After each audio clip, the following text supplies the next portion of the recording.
LAWsome by ConsultWebs. Breakthrough insights to build a thriving law firm with your host, Tanner Jones. Hello, everyone. Welcome to another LAWsome podcast episode. Today on our show, we're talking with Kyle Farmer, attorney and owner at Farmer Law PC. It's a law firm that offers strategic solutions for their clients' immigration needs, such as employment-based recruitment and visas. After graduating from Vanderbilt University Law School, Kyle and his wife Natalie began working on various types of immigration visas for their family construction business in Iowa. As employers, they experience what could be accomplished through foreign recruitment and legal immigration.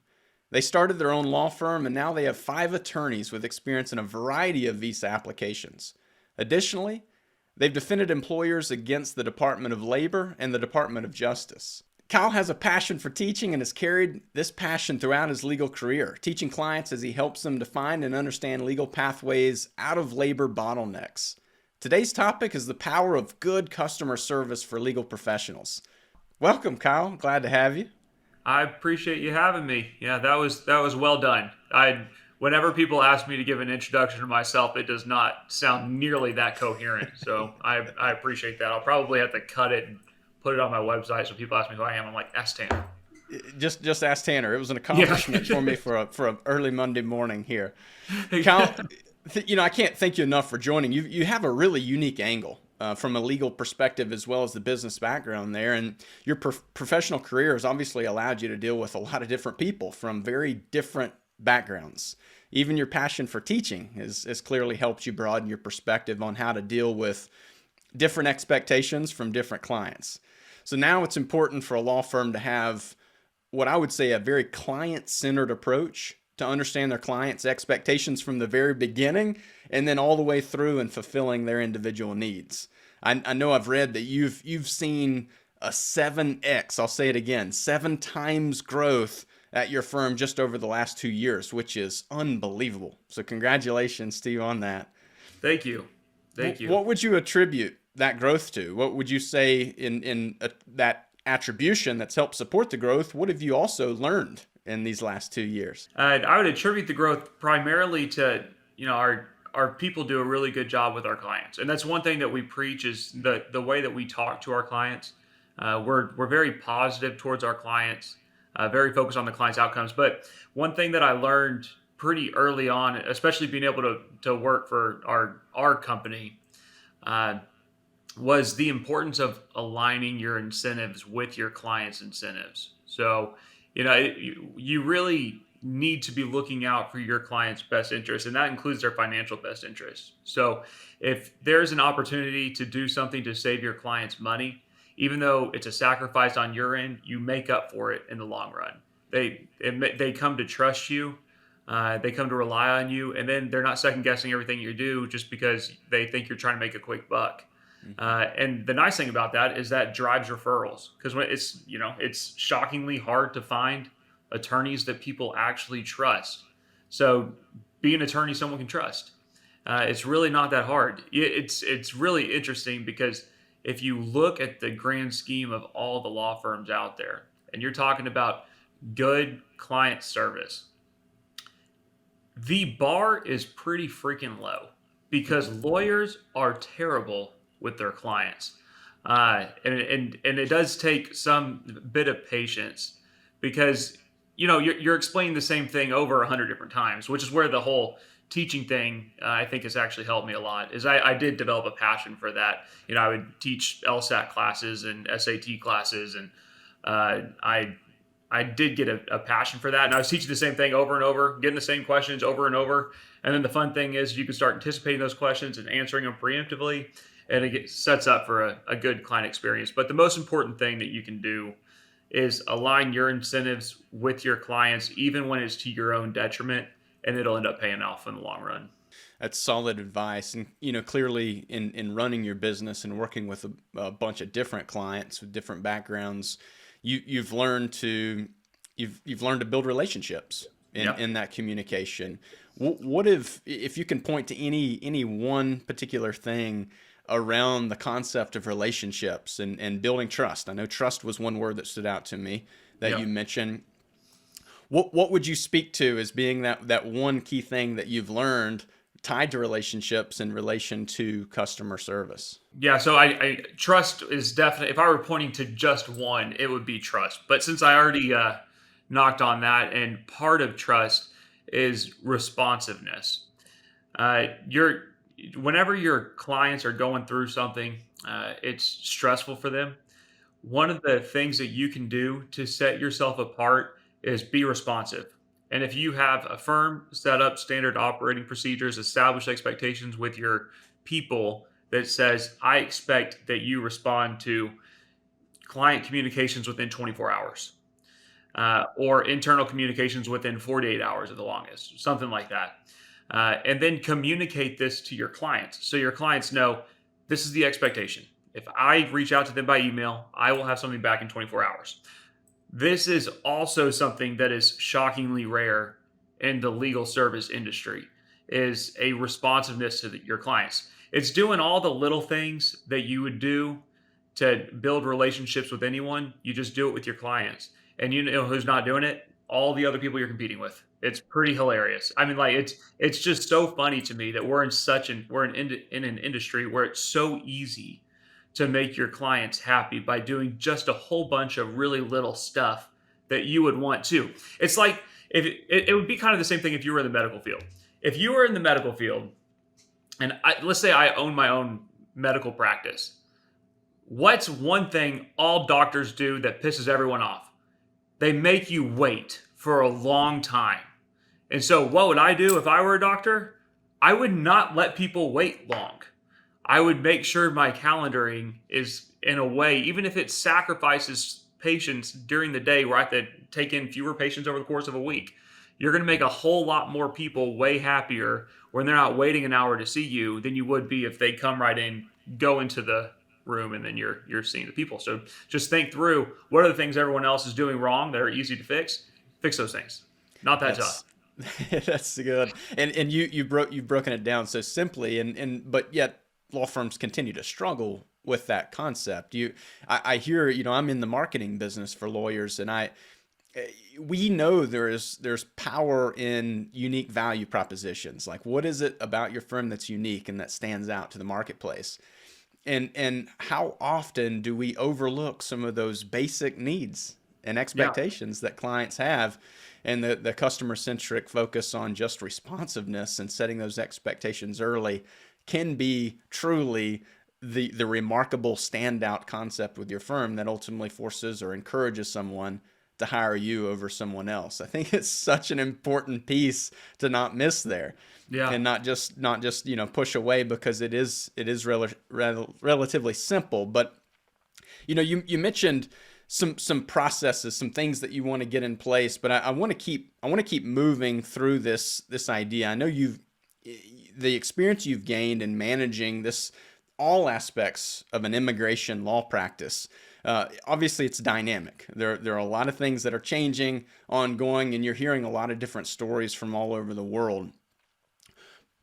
In this process, I would imagine you've made some mistakes that have been hopefully good learning opportunities from within the firm. But what do you think are the most common mistakes lawyers are dealing with internally in working with potential clients or working with clients? What are you seeing right now? So yeah, this is an easy one to answer. What lawyers always do that they should never do whenever they make a mistake is try to cover that mistake. You just own the mistake. It's funny because I think that a lot of lawyers think, oh, my clients expect me to be perfect. They don't. Your clients know you're not perfect. And if you go to them and you say, hey, we screwed this up. This is what we did. This is how we're going to make it right. And this is how we're going to make sure it doesn't happen again in the future. You're not going to have problems with messing up, because we've messed up. We have. But whenever we do, instead of trying to cover it up, instead of trying to scramble to make it right before the client ever knows, we make sure the client knows before we ever make it right, because we want to, and that's also part of building trust. Your clients are going to trust you if you are willing to own up to whenever you screw up. And they know that you're human. They know that the people that you're working with are human. They know that these things happen. And they're going to be lot more forgiving than you give them credit for. So put a little faith in the humanity of your clients, and I think it's going to go a long way. It's refreshing to hear that, because I do think that in the legal profession, this society essentially often puts lawyers on a pedestal, and I think that's whether right or wrong, I think lawyers themselves often try to meet that expectation or that presumed standard when you and I both know that's not always the case. And so going along with that concept, knowing that lawyers are out there in many instances trying to do everything they can to impress their clients, to hopefully win more clients, what we're hearing from you is almost flipping that upside down and approaching it from a completely different angle. I'm hearing, like, even though you haven't even said this, but authenticity. That is attractive in and of itself. But clearly, to make all of that work, you have to have some level of standardized processes, which you've alluded to already in this discussion. Can you talk a little bit about that? SOPs or standardized processes, and what are some important things to keep in mind if a law firm's starting the process of creating some of these standardized processes? Yeah, so we have standard operating procedures for virtually everything in our law firm. And it's actually part of our employees' KPIs, their key performance indicators, to continually build out and develop SOPs. So the one thing that I would tell people whenever they're starting to build out SOPs is to just do it, because it's not going to be perfect. And so I think what happens a lot of times when people are building out SOPs is they get too obsessed with it being perfect the first time, and it's never going to be. And that it's kind of a perfectionist paralysis type situation. You're just instead of doing anything, you're just harping on what it should be. So just do it, knowing it's not going to be perfect, and then make part of the SOP process evaluating, refining, and modifying SOPs. That's what I would say to it. And then SOP everything. I mean, because whenever you're talking about scaling a business, it's a lot harder to scale if you don't have these things documented. It's a lot harder to train people to do these things whenever you're either adding people, if you have any employee turnover, or if you have employees going to new positions, becoming managers, those sorts of things. It's a heck of a lot easier to retrain people whenever it's a documented standard operating procedure. We often say here at ConsultWebs that done is better than perfect. Yeah. And you can get so lost in seeking perfection, but just as you said, having an iterative process, we are constantly evolving that because things change. Clients' needs can change.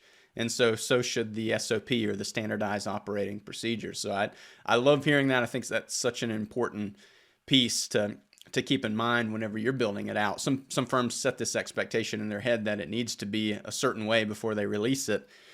And that's often what delays results. And another thing too that I've experienced is you've seen 7x growth over 2 years, which is just powerful. But naturally, without SOPs, you have no way to consistently serve your clients.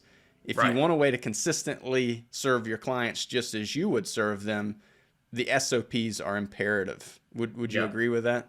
Oh, absolutely. Yeah. No, you're not going to be able. Yeah, we've gone from, I think 2 years ago we had maybe like 9 employees, something like that. Now we've got 54 just here in Austin, and we've got, I think, 20 something in Mexico, something like that. I mean, it's and if you were doing that with no SOPs, it would be a madhouse. I mean, it would just be a free for all, and there's no way to do it. You have to have those documented procedures if you want to be able to experience that kind of growth. I've really enjoyed this conversation, and really, really helpful for listeners who are exploring this concept of growth and how to scale.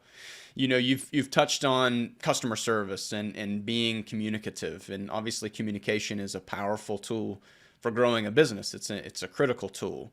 But a common mistake I think that I've seen personally is that lawyers often see that once or believe that once the work is done with the client, you move on. You know, it's a constant chase of your next client and just moving on to the next.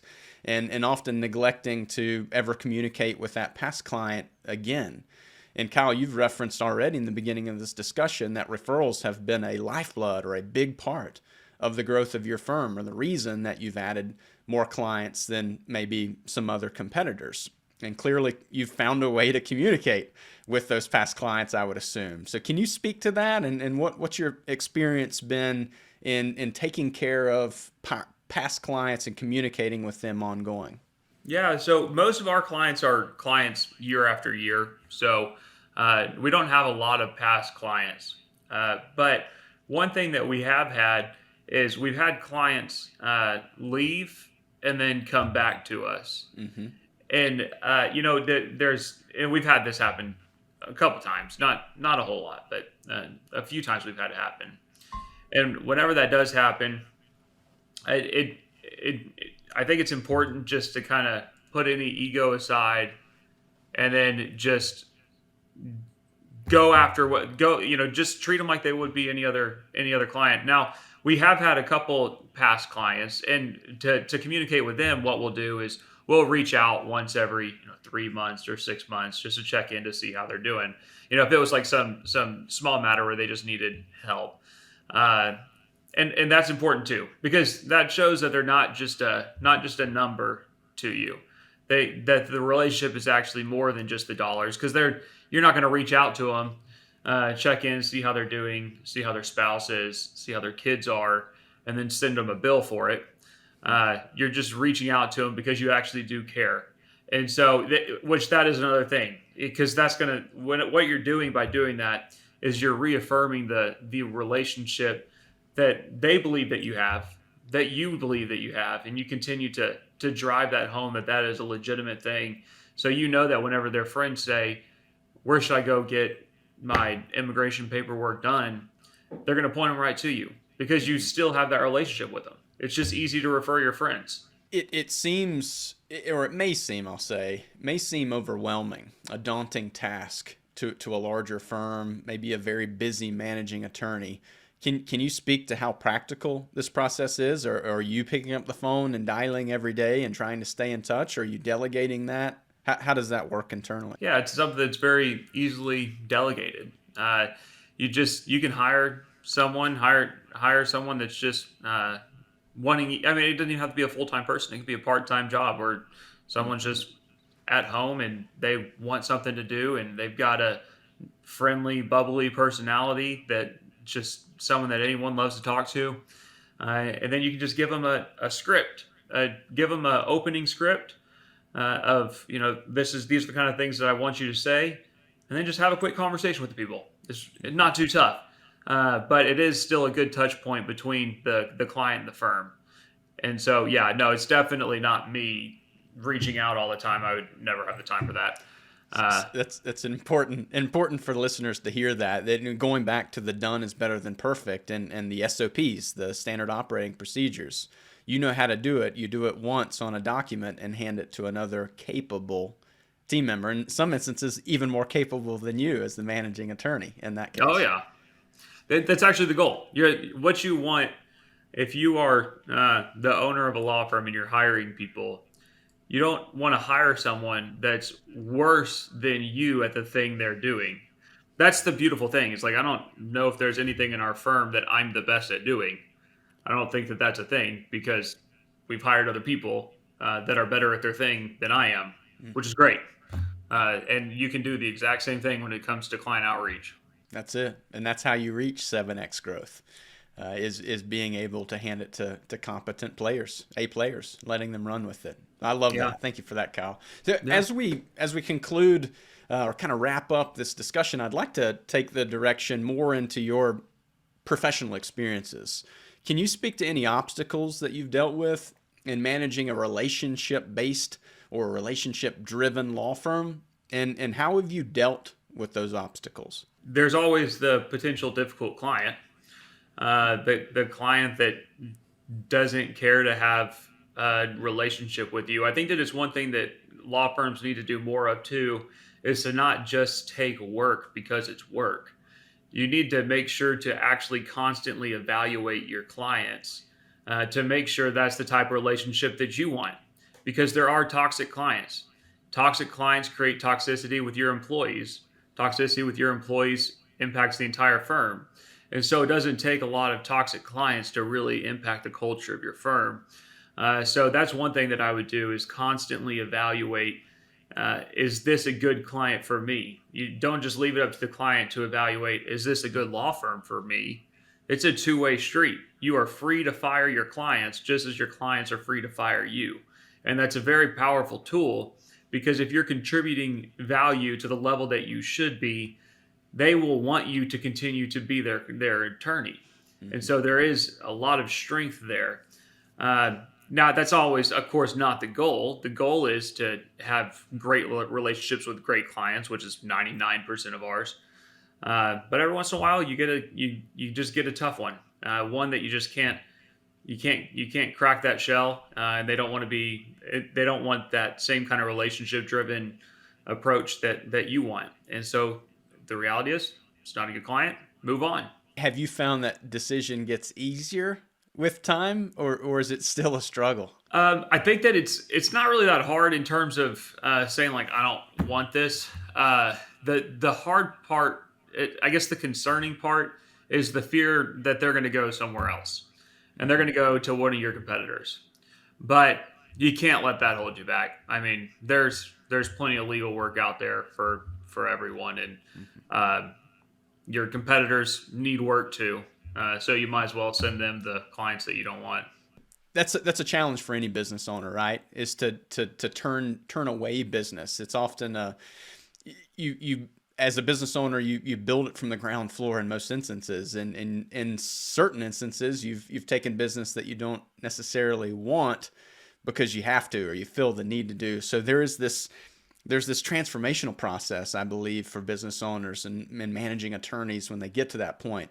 It is a very healthy place to be, to know who your ideal client is and how you best help them. Yes. And if clients don't fit inside that, having parameters there, really going back to the SOP to a large degree that you referenced earlier, the more you can really define that ideal client, the easier it is for your staff, your attorneys, as well as you as the managing attorney, to walk away from business because you understand it's clearly not an alignment from the beginning. And you've proven that.